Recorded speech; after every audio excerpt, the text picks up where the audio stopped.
Become a sustaining member of the Commonwealth Club for just $10 a month. Join today.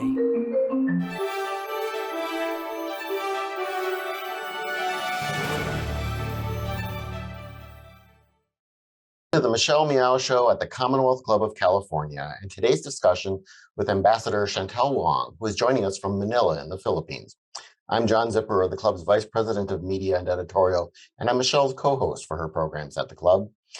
At the Commonwealth Club, we are continuing to produce hundreds of programs a year on a wide variety of issues, online as well as many in-person programs. So head over to commonwealthclub.org/MMS for more upcoming programs, as well as video and audio from our past events. If you're watching us live on YouTube, add your questions to the chat box, and we'll try to work some of them into our conversation here today. Now, to get us started, I'd like to introduce Claudine Chang, the president of the APA Heritage Foundation in San Francisco and a member of the Commonwealth Club's Board of Governors. Hello, Claudine. Hello, John. Thank you so much for the introduction. Welcome, everyone, to the program today, International Economic Development, Rights and Equities. The APA Heritage Foundation and the Commonwealth Club of Northern California are very excited to jointly celebrate Pride Weekend and, in fact, the entire Pride Month with today's program. A very, very warm welcome to Ambassador Chantel Wong, who is joining us virtually from the Asian Development Bank headquarters in Manila. Having Ambassador Wong on this program is our wish comes true because of what she has accomplished and what she represents.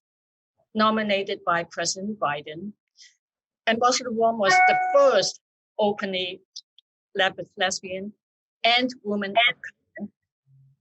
jointly that was confirmed by the United States Senate in an overwhelming vote to serve in the position at the Asian Development Bank at the ambassador level. This is a truly historic appointment. And this afternoon, we will learn more about the Asian Development Bank, a very important global economic institution, and the interconnectedness between economic policies and advancing social objectives such as equal rights and equities. To get this program started, please welcome our co-moderators today. The host of the Michelle Meow Show at the Commonwealth Club, Michelle Meow, of course, is an advisory member of the San Francisco Human Rights Commission and also on the Board of Governors of the Commonwealth Club. And John Zipper, who is the Vice President of Media at the Commonwealth Club. So welcome, everyone. Enjoy the program. Thank you so much, Claudine, and thank you for all you do for our community, as well as working with us on this special program.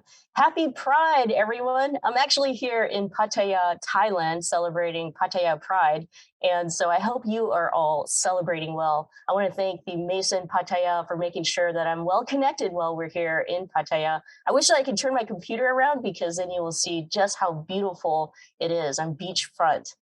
But anyway, while I'm in Thailand, I feel like, this is probably the most diverse program in terms of geographical locations. We got John in San Francisco, Ambassador Wong in Manila, and Claudine in Hawaii. This is amazing. I love what technology can do. And so let's get our program started. Let's get Ambassador Wong in here. And I think, a good place to start, Ambassador Wong, is your personal story, one in which your grandmother made a decision that you would leave China. Tell us the short version of why she felt it was best to take you out of China. Yes, it is a long story, so I'll try to keep it short. It was the time of the Great Leap Forward, and there was economic deprivation. In fact, as an estimate of about 28 to 55 million people were dying of starvation, famine in China. My parents made the ultimate sacrifice to let me have the better opportunity. And so we were smuggled, my grandmother and I, on the bottom of a boat into Hong Kong in 1960. I was 6 years old. And I was not to be reunited with my parents for the next 21 years. I was I was 27, and I returned back to Shanghai to see my parents, and so that is an incredible sacrifice that my mother made, and my parents both, but my mother in particular, to see that their child has a better opportunity, can have survival, can live and prosper. And what an incredible part of history, because I know in my generation, the ones that have stayed, my cousins, my relatives, we call it Yipian Hong, a sheet of red. All those that in my generation were sent out to the countryside to work the land. Those that did survive the famine, with barely any possibility of education opportunities. And so I am very grateful for the sacrifice my parents made. Tell us a bit about those intervening 21 years then. Excuse me. What was your upbringing like, and what were your influences during that time? Yeah, so I talk about that a lot because I came out from China. I was a naughty child, and I was sent to boarding school in Macau, and it was a Notre Dame nuns and Franciscan priests. So I was raised by nuns. I was given I was named after a saint, actually Saint Jane de Chantal. Years later, I didn't realize that she is the patron saint of the forgotten people. Very much apropos of what I'm here to do. But yes, in the intervening years, so my first school was Santa Rosa de Lima in Macau, and when I arrived there, they said, "What's your name?" They gave me an English name or a Western name, and it was Irene. And so I said, "Well, my name is Irene." They go, "Oh, no, no, no. There's too many other Irenes. We think you need to pick up Chantal." And so that was actually my first Western word. It's a 4-hour boat ride from Hong Kong to Macau, and I spent the 4 hours writing my name, Chantal. Chantal. It's the first Western word that I learned, and so from there, I was basically raised by nuns.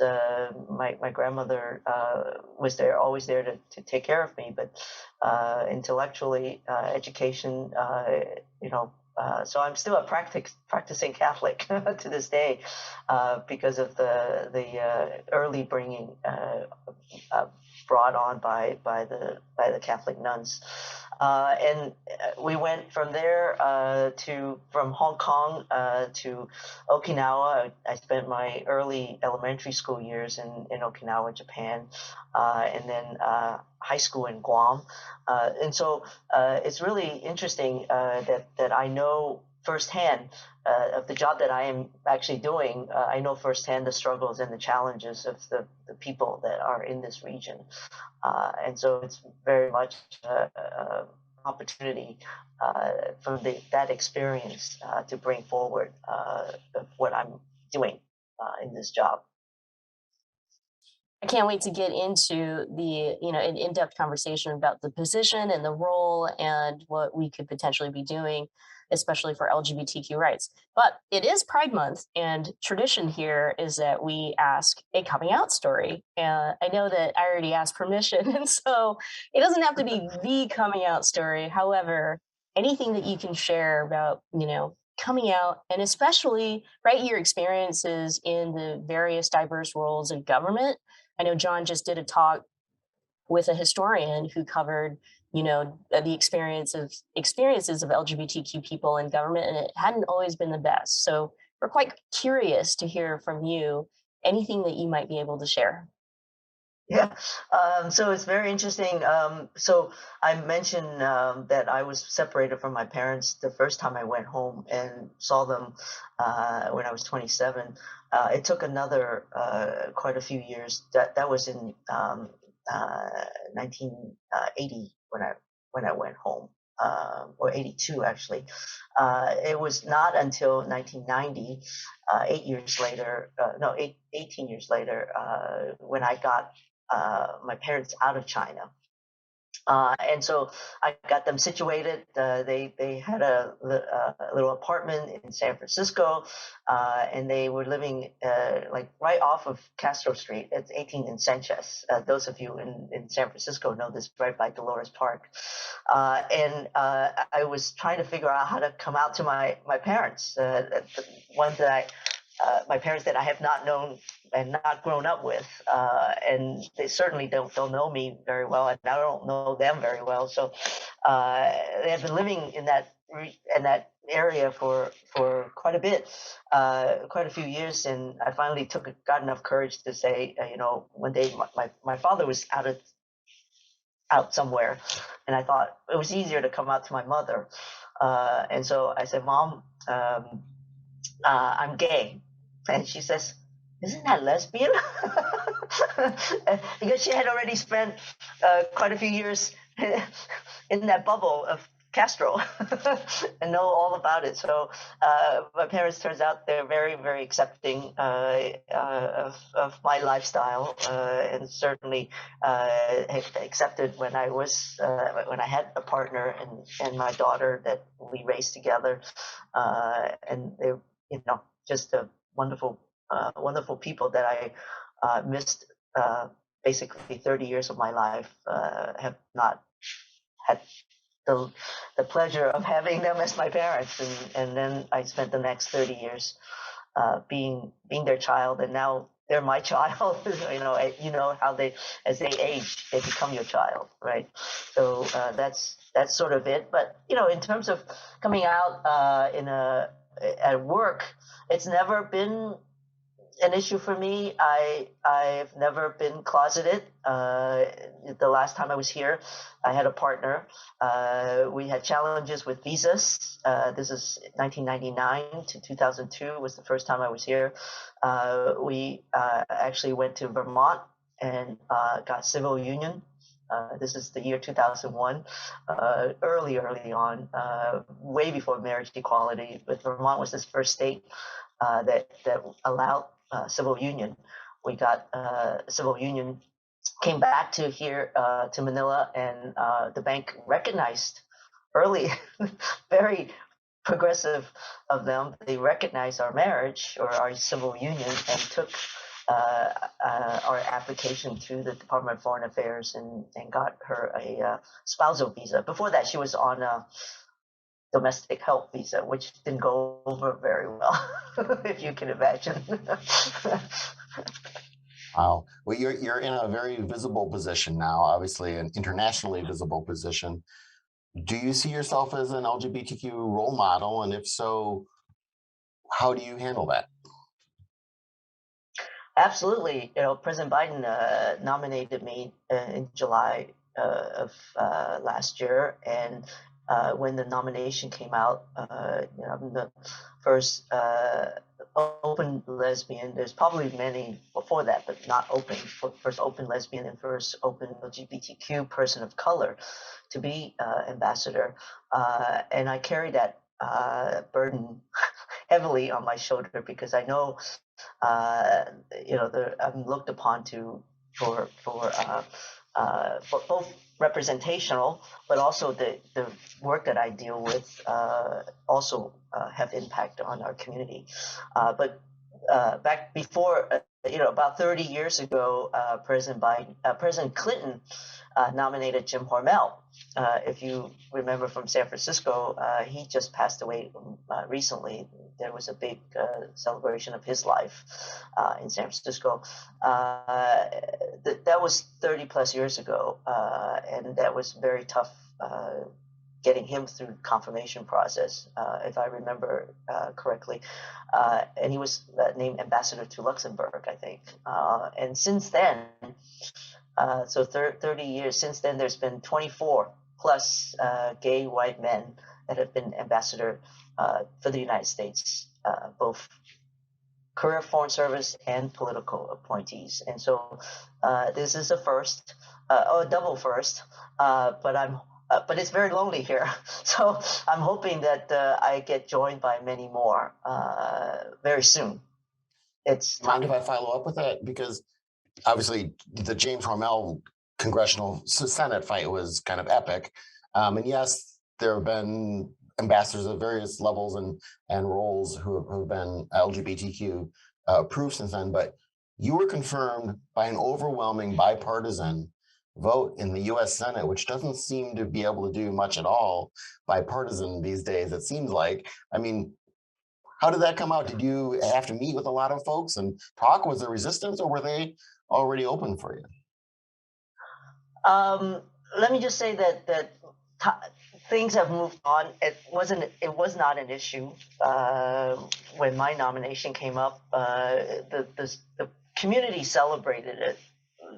Clearly, it was a historic nomination, and but actually that wasn't even any part of the conversation. The fights about my confirmation, and there were some. I got held back by a particular senator, but it was because of substance and a policy disagreement between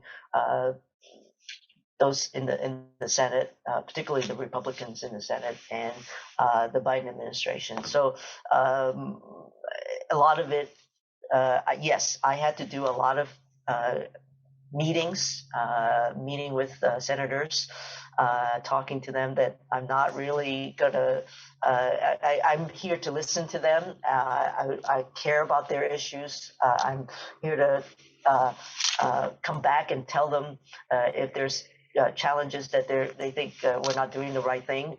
And certainly, I'm nominated and I'm part of the Biden administration, so I carry those policies forward. But the biggest thing that helped was Senator Tammy Duckworth, as part of being Asian American in the community. So I actually have spent a lot of time in Washington. When I first arrived to Washington, I didn't see very many Asian Americans that were part of the political process, and certainly weren't seeking careers in public service. And so I started an organization, a nonprofit organization, that was very specifically to encourage young Asian Americans to seek careers in public service. And so I've been very much a part of the political process in the public policy debates in Washington. So I'm a known quantity, and because of that, I had so much support, both from the Asian American community, of course, but also the gay community that are part of Washington, and they came out very strongly in my support. But Senator Duckworth took it upon herself to really push for my nomination to move forward on the Senate floor. She did a lot of work with the leadership. She talked to everybody she could. And in the end, yeah, I got even Minority Leader Mitch McConnell voted for me. So I got the final vote was 66 to 31. And it was 49 Democrats, because Senator Lujan had a stroke and he couldn't vote, and so I got 17 Republicans. It's quite substantial. I'm pretty proud of that, but it was a lot of work from everybody that came out to support me, particularly the Asian American community and the LGBTQ community. And I just have to add, my swearing in, by the way, I got sworn in by Secretary Yellen at the cash room of the Treasury Department, and all the leadership of the gay and lesbian community were there to be part of that celebration. So I'm very, very pleased and proud of that. Yeah, that is so incredible. What a great story to share, especially during Pride Month. Well, I know a good number of people who are joining us today. They really want to talk about the economy, the economic policies, and we're going to get to that. But before we do that, I think it's very important to understand the Asian Development Bank. What exactly is its role, and and talk to us about, its role in carrying out the United States foreign and economic policy goals. Yeah, well, thank you for that question. ADB, the Asian Development Bank, is perhaps next to the World Bank, it's the largest regional bank. It's 55-year history. It is there to here to help the region. It covers countries all the way as west from here, as west as Georgia and Armenia, and as east as the Cook Islands, all the Pacific Islands, and then as north as Mongolia. So it's a huge swath of the earth, 68 member countries. 46 of them are borrowing member countries, and the roughly about $25 billion a year of lending. And so it's all about economic development in the region. It has been very much an infrastructure bank until recently. Their strategy 2030 basically laid out a guidepost on that they would be looking into health and education and other things that are very much important for economic development in the region. And then, of course, climate change is now the biggest threat and the biggest economic threat to all of us, with temperatures like I read 122 in India recently. That we're all feeling the effects of climate change, and it's real here. With 68 countries, and I was surprised there are member countries who are not part of that region. Like, I mean, I can understand obviously Asia and Pacific Rim countries, but Denmark and Germany, are they? What's their involvement and what's their interest in this? And are they donators or funders of capital, or do they have other interest in it? They're donors, so they're not the non-regional members are particularly they're donors of the bank. So we provide concessional lending because of the credit rating of this institution. We're AAA rated. For many countries that can't borrow on their own in the capital markets, they come to us to borrow, and some of them at the poor level countries can borrow at a more concessional loan terms. And so, yes, the board consists of all those member countries. There are 12 board seats. US, Japan, and China, we hold single seats. So I represent the United States here. I have an alternate executive director that also helps me. But Japan does too, and so does China. And then the rest of the countries, the rest of the 5 members kind of share the other seats. And they sometimes rotate, sometimes depending on their share, maybe don't rotate, have the executive director position or the alternate executive director position, and they come together with statements at the board to approve or not approve projects and programs. Let's get into some of the issues that you mentioned earlier. Let's start with COVID-19 and the fallout from it. The ADB in its history has done, has helped, right, countries within that region when we've had other outbreaks like SARS, HIV, AIDS. And so if you could share with us kind of how it's affected the member countries and the region when it comes to COVID-19. Let's begin with that. Yeah, so certainly the economies of many of these countries took a huge hit when the pandemic came and shutdowns across the region. Many of the countries are relying on tourism as a source of income. That went away. So the bank came together very quickly to be able to do budget support for lots of the countries, and many of them, have huge challenges still, and we're just beginning to see the opening up, the tourism returning slowly. Definitely seeing here Manila traffic is getting bad again. I guess during COVID there was hardly anybody on the road. But having said that, it's still not up to the part where it needs to be. Certainly, the bank also put together a vaccine facility to help many of these countries buy vaccines and get vaccination rates up. And so, say for example, here at the bank actually had been closed for 2 years. We're still not at 50%. We're at 50% operations. By the summer, I think here August 1st is when we're going back to the normal, the new normal here, where people are coming back. But you know that even in the microcosm of ADB, all the support services, people who work for the bank, thank God that the bank kept them on.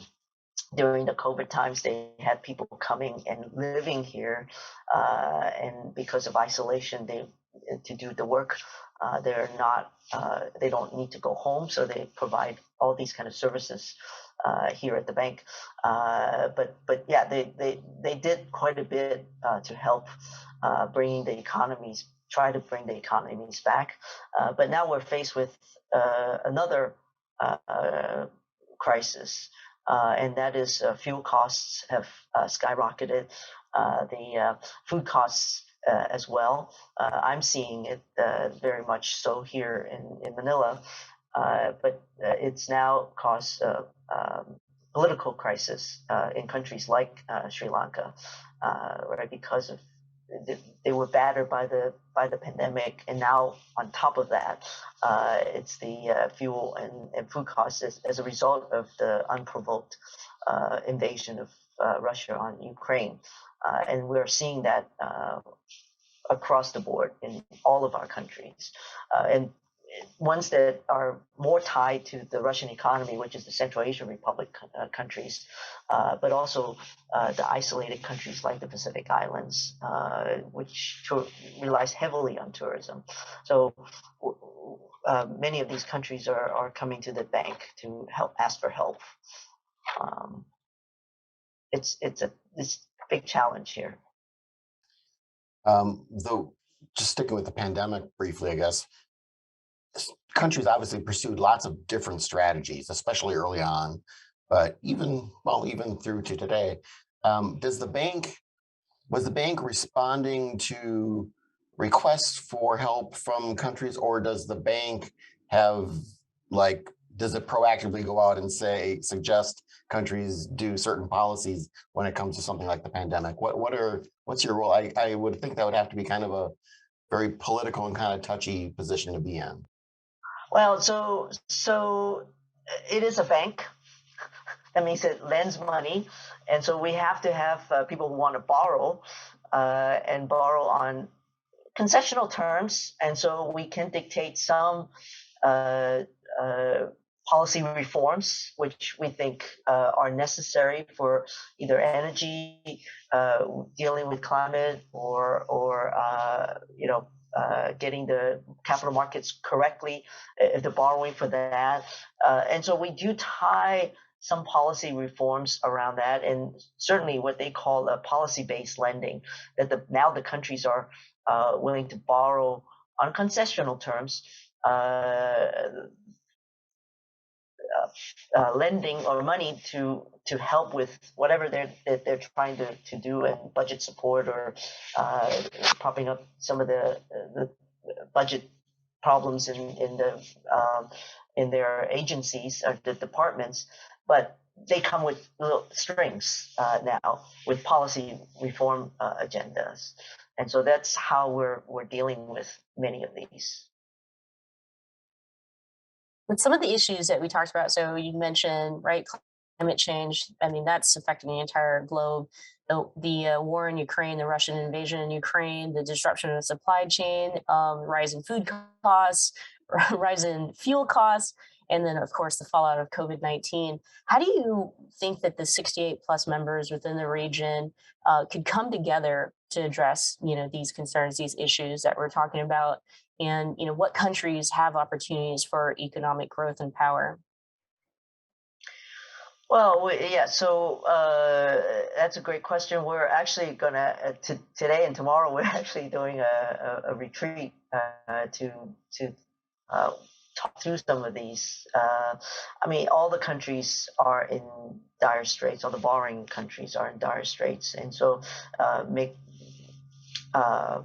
much more challenged because of the issues that you just articulated, right? It's the pandemic, the knockoff effects of the Russian invasion, and then climate change. And so there's no shortage of what we call little fires everywhere. There are Mongolia, Laos, all of those are all having challenges. And so we have to come together.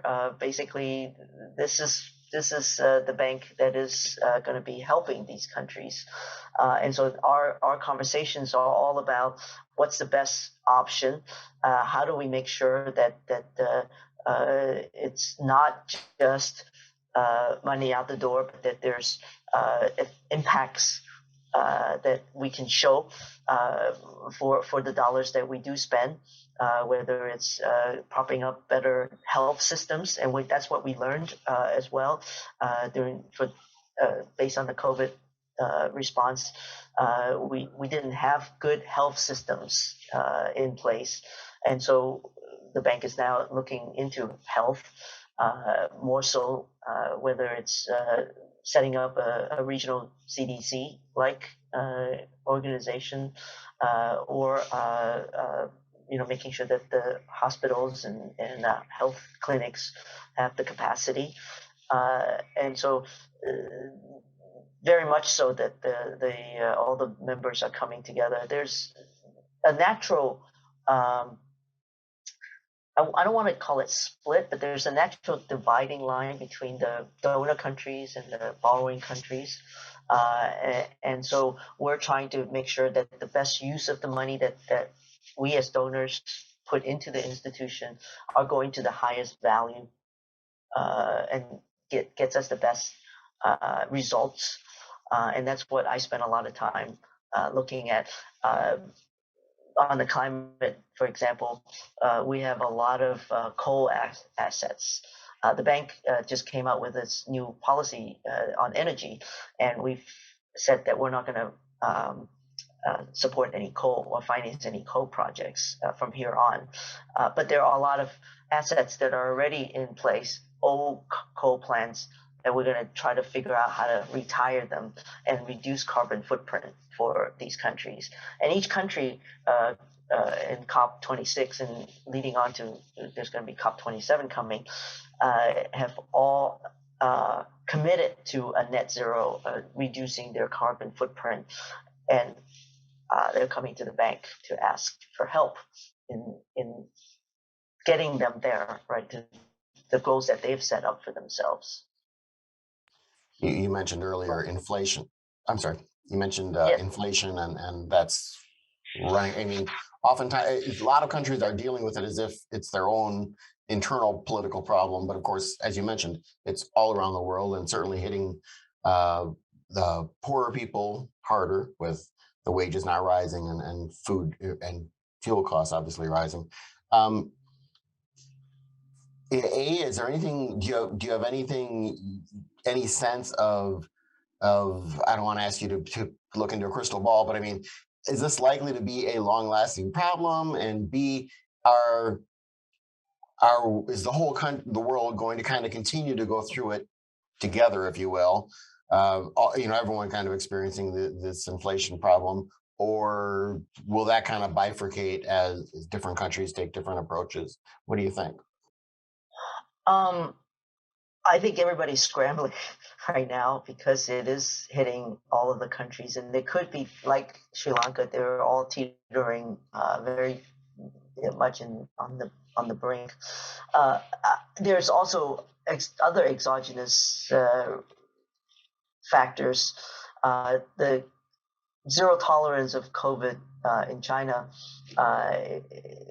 brings up a different challenge, right? That it could have significant economic impacts on China itself. And this region depends so much on China. Trading partners, they provide infrastructure around the region.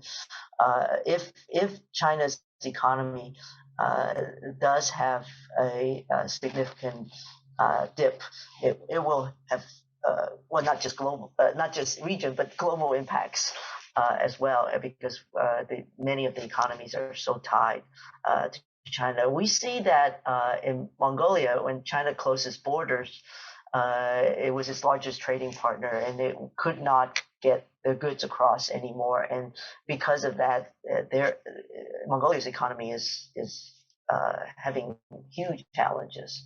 So yes, there are all these crises that are going on. We think that if we're not careful, there's going to be even more. And so we're watching cautiously, but it is a challenging time. And you're right, the most vulnerable will get hit the hardest, and it's always the case. And so we're also ensuring whatever policies and programs we've put together that we target the most vulnerable as well. Can we stay on that? I mean, you gave an incredible example of how we can address climate change, but how about the marginalized communities, the indigenous communities who will get hit hard? Gender equity, right? Like women, especially in positions and places in which they have no financial power. And also, yes, the LGBTQIA plus community, which is vulnerable in many parts of the region that we're talking about. Yeah, in many parts of the region, we still have criminal laws and certainly discriminatory practices against the LGBTQ plus community, and because of that, the community is shy to come out to access health benefits, for example. I mean, I talk about COVID vaccines. They're unlikely to go to a government facility to go get vaccinated because then they get, targeted for other things. So there are on the economic scale, they're probably on the bottom rung of the economic rank, vulnerable at the vulnerable. So we are. One of the things that I'm working on is the ADB is looking at its safeguard policy.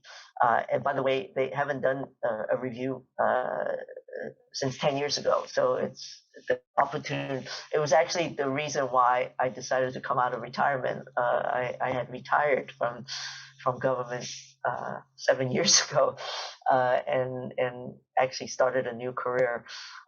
But I came out of retirement because the safeguards policy is undergoing review, and it's, like I said, 10 years. They may not do it again for another 10 years. And we will be looking at least from the U.S. side, we will be looking at how do we get gender and gender inclusion, SOGI, sexually oriented, gender identified individuals, to be part of these safeguards review, that you do no harm to these communities in terms of gender and social inclusion. And it's about inclusive growth. If you leave any population out of your economic growth equation, you're not going to be potentially growing to the extent that you need. And so that is going to be that is actually my major focus here on safeguards, both on gender and SOGI, but also on climate. And that we will be looking at. And my mandate is very clear. President Biden signed an executive order on his first day that there should be no discrimination against LGBTQ plus individuals. And then he followed on a month later with a presidential memorandum that directs all agencies that provides foreign assistance or funding in the foreign affairs world, foreign assistance world, that we also push for human rights of LGBTQ, and so that's my clear mandate from the U.S. side. Now, you've been at the bank before. What's changed in the way the bank is running, the issues you see, the ease or difficulty with, the bank, the coalition of all these countries that are there working together? There must have been quite a bit that's different this time, or am I wrong? Well, there's some progress I see vis-a-vis the LGBTQ community. In fact, this afternoon we're celebrating Pride here at ADB, and I'm the feature speaker. I'm very popular this month because there's everywhere. I'm speaking. Just yesterday, I spoke at USAID, and so it's good. The American Chamber of Commerce here in the Philippines also had me as their feature speaker. So that is what I saw when I came here 20 years ago. I came with my partner, and I was very lonely. That definitely, for sure. I was not closeted, but I was the only one. And today, when we celebrate Pride with the LGBTQ friends, there is an affinity group here, and they, even though they feel. And we did a survey. They said that they still don't feel comfortable coming out. That they still feel their managers discriminate against them if they do come out. And so that's still going to be a work in progress. And hopefully my role and my position here and my speaking out will help change attitudes and processes and behavior.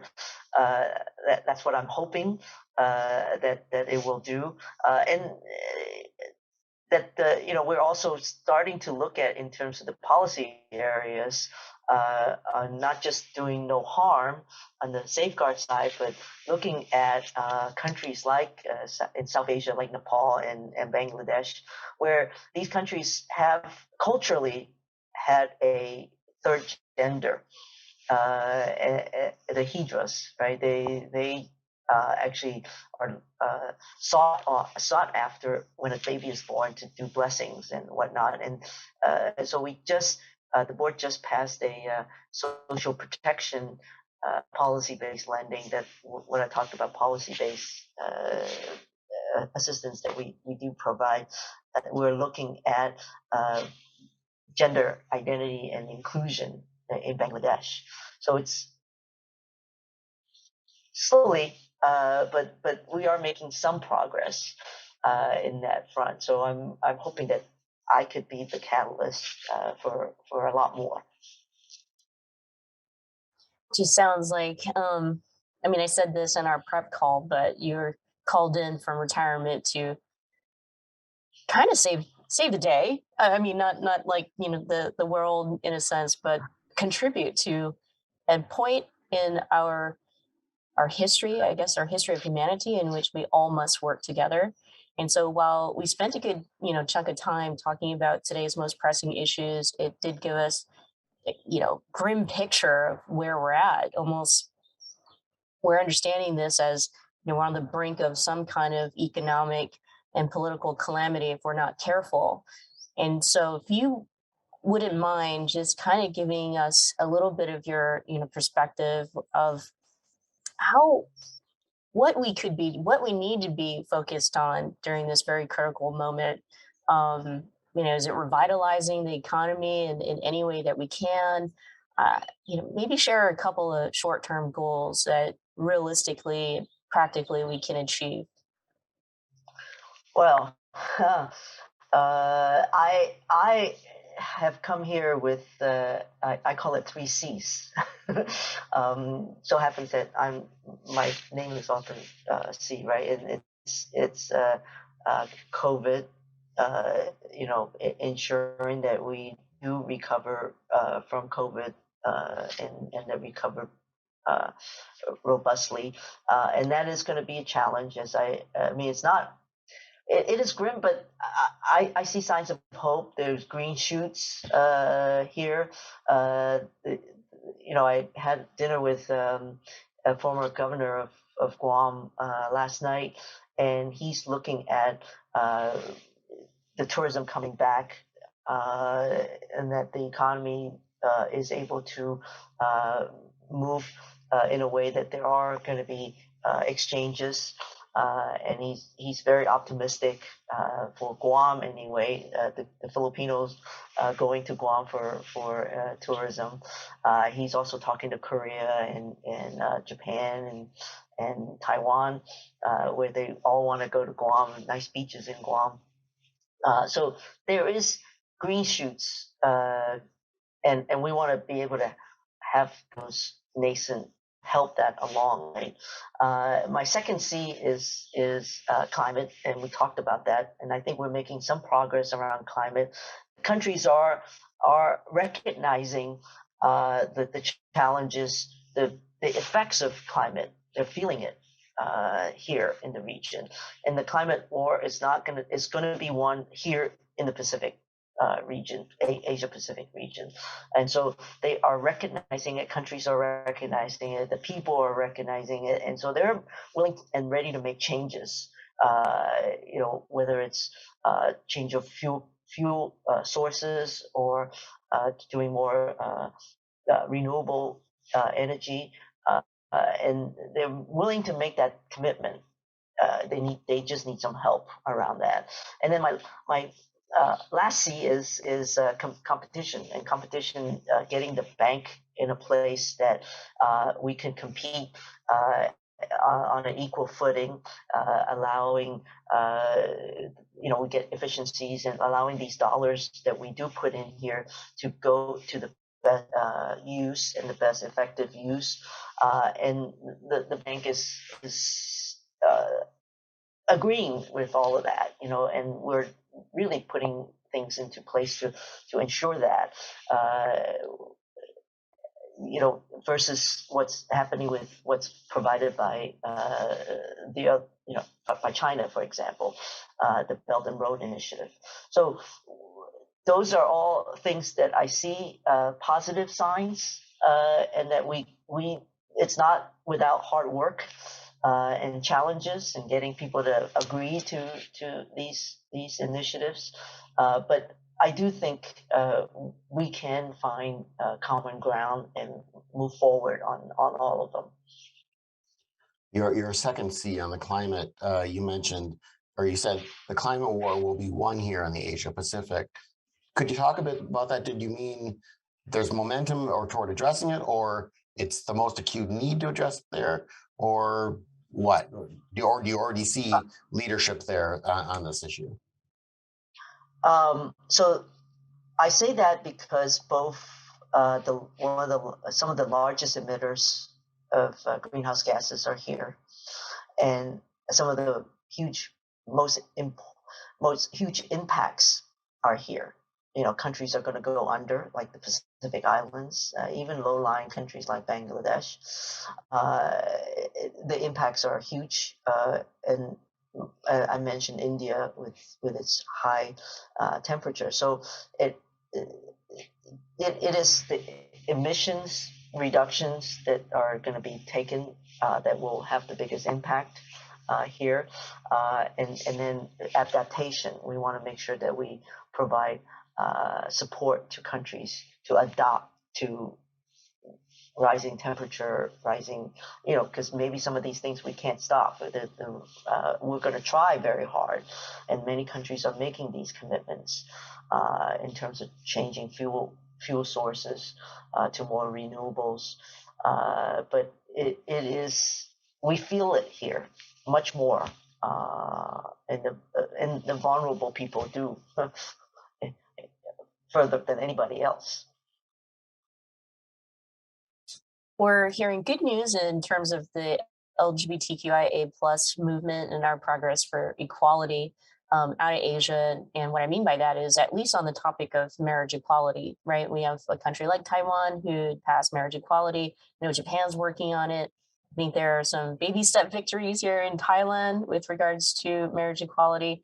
What are your thoughts in terms of, LGBTQ progress, and maybe calling attention to some of the countries you think have a good opportunity to keep moving forward? Yeah, I want to say India. They had a Supreme Court case, right? And hopefully, there's in terms of discrimination, Supreme Court, they don't have marriage equality yet. But it's funny because I came here as a symbol of LGBTQ representation. Actually, these issues have never been my issues. I've in San Francisco. I started my career in San Francisco, by the way. If for those of you that don't know, I was and Claudine probably knows, I was a sewage engineer and worked in the city and county of San Francisco. So, I know how to do sewage, and I know how to do budget and finance. LGBTQ issues have not been mine. I'm learning, and I've got a lot of people that are helping me around that. So what I do know is really snippets of people that have told me. So, for example, personally, I have a couple that two guys that have gotten married and want to have brought that case in the Indian Supreme Court on marriage equality, because it really their case is based on that it's recognized and accepted in the United States, and wants to seek reciprocity in India, for example. And so the bank here, but also the World Bank, also have done a lot of research analysis on what these countries, how far they have come, but also how far they need to go in both the legal framework, legal discrimination cases, but also for the exclusion, the economic cost of excluding a community like that, what that means for economic development, and how we should be looking at it, for inclusive growth going forward.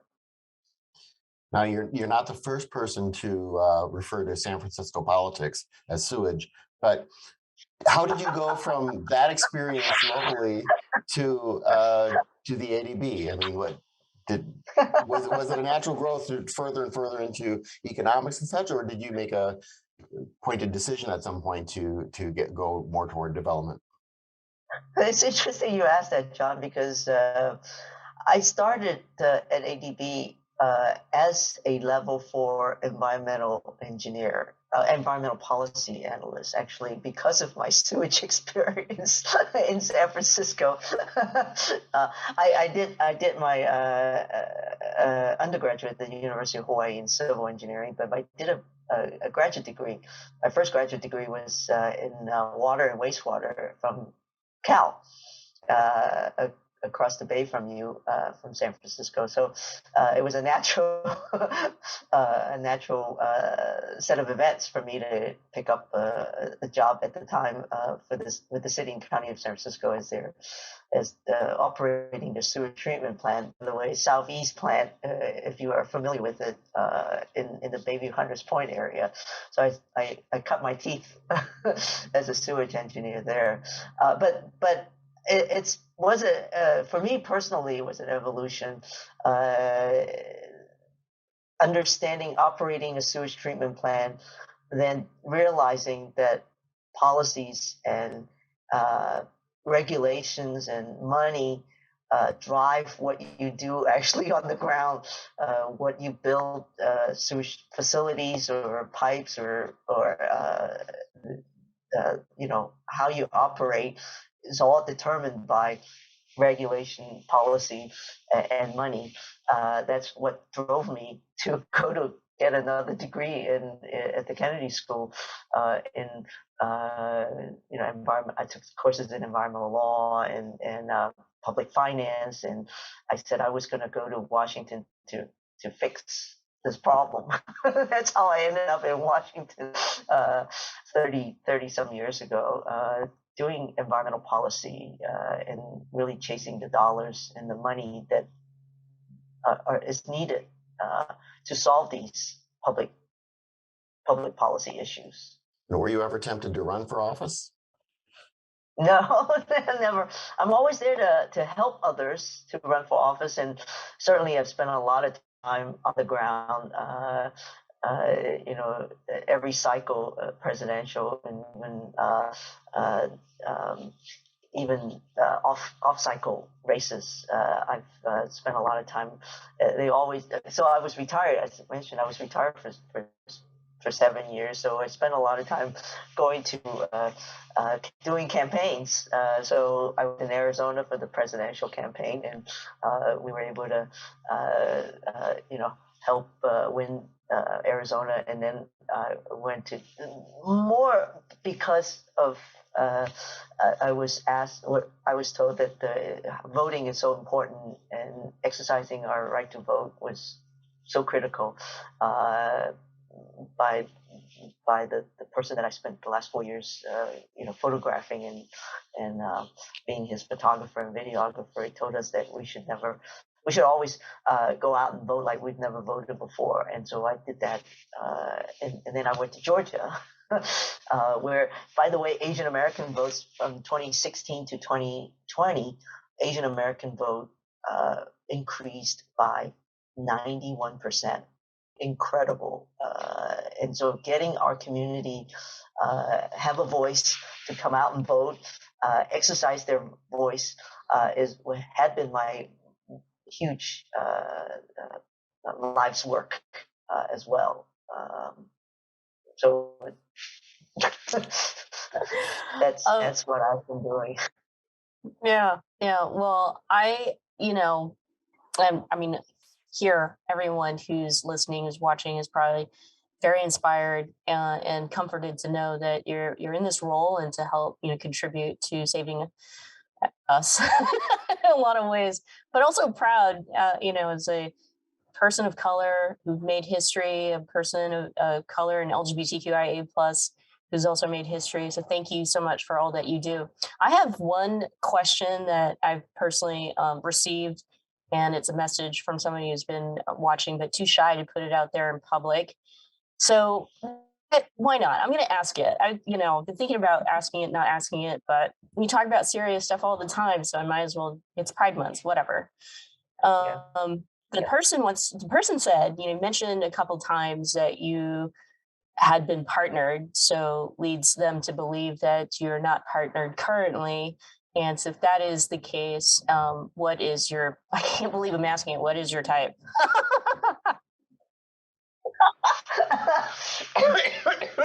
Hey, we're all clear. You don't have to answer. So, I just thought it's interesting you say that, because first of all, what happened to me, I mentioned that we had to get married to get a visa situation sorted out. We had a very acrimonious divorce and split up over the fate of our child, and went back to the U.S. And 2 years after I did that, the Pope decided to visit the Philippines, and they publicly revoked my ex-partner's visa, even though we were split up and we were no longer here. So I wish I had a partner to come to Manila to test that case again, which I don't know where things are, if they do provide diplomat, because I'm here on a diplomatic visa. And so, having said that, I am looking for very challenging to be here by myself, single, moving into a home, getting adjusted. I have told all my friends that I don't have a partner, but I have a Google Sheets, and everybody to sign up to come and be my diplomatic wife. It doesn't matter what sex you are. I'm looking for people to come and help me do parties and plan parties and help me. I think I need more than one wife at the moment, actually. Oh my gosh. Thank you so much for answering that question. So whoever sent it, there you go. And, I'm going to join that list. My wife and I, since you need multiple people to join. I need multiple. That's Yeah. I'll do that. I need multiple. And we're kind of in the same have to time zone tell right you, now. one of the privileges. Sometimes I think it's a burden. I have representational plates in China, and it's incredible. They delivered all of that earlier this week, and the volume is like it took up all of my closet space, the kitchen closet space. It's three different sets. So there's an ambassador set of plates, and it's all salad bowls and soups and like all of it. It's a 40 place setting. Wow. For ambassador, and they're golden rim with a golden eagle on them. And then I have a treasury set that is golden rim with the treasury seal. And then there's a fine china, and it's Nortaki. So I have a lot of dishes, and also glasses. They're white wine, red wine, brandy. They all have these seals on them, and they're all very tightly controlled and inventory that I cannot let anything out of my sight. Plus forks and knives, and they're all silver. So somebody needs to be cleaning them because they tarnished. Yeah. So I need more than multiple wives, okay, to help me do parties. And I think I'm supposed to be having parties for 40 plus people all the time because I need to use these plates. Wow. Well, speaking of party, we know that you have so much to do and you got to go celebrate Pride Month with your peers. And so we thank you again for joining us for this program at the Commonwealth Club. Thank you to all of you who've joined us. And I'm going to go enjoy Pattaya Pride here in Thailand. So if you can travel, you can do that. That's part of helping the economy as well. So happy Pride, everyone. Back to you, John, for your last words. Thank you again to our special guest on today's program, Ambassador Chantel Wong. Thanks to the APA Heritage Foundation. And last but not least, thanks to all of you watching or listening to this program wherever in the world you are. You can find more programs again at commonwealthclub.org. Stay safe and have a good rest of your week. Goodbye.